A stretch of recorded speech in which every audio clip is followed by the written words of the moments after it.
సబితా ఇంద్రారెడ్డిని చూస్తే లిల్లిపుట్లు వణికిపోతున్నారని అన్నారు మాజీ మంత్రి జగదీష్ రెడ్డి. మహిళల సమస్యలపై మాట్లాడేందుకు సబితకు 2 నిమిషాలు కూడా మైక్ ఇవ్వలేదన్నారు. అలాంటి వాళ్ళు మోహాలకు కేసీఆర్ ఎందుకంటూ మండిపడ్డారు. తను ఒక్కరోజు కూడా తన రాజకీయ జీవితంలో ఒకరిని వ్యక్తిగతంగా విమర్శ చేయలే.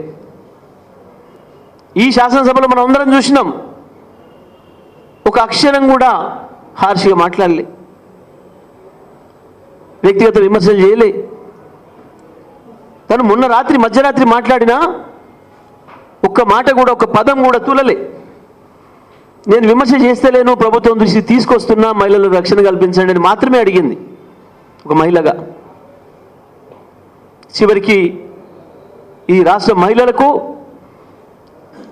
అండగా నిలబడడానికి సబితక్క సునీతక్క చేసిన ప్రయత్నం వాళ్ళ మీదే దాడికి వచ్చింది. ఇది మరి ఈ రాష్ట్రంలో జరుగుతున్న తంతు.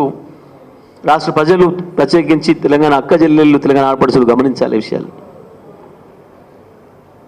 ఇక వీళ్ళు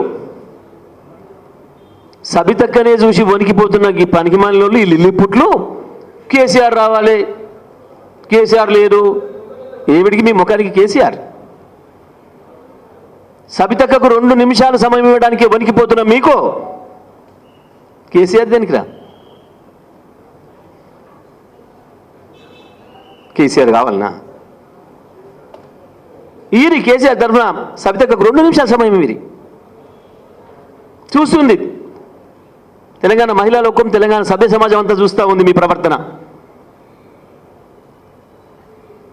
ఒక ఊర కుక్కర్లాగా, పిచ్చి కుక్కర్లాగా ఎట్లా దాడి చేస్తున్నారో సబితక్క పైన, మహిళా లోకం పైన.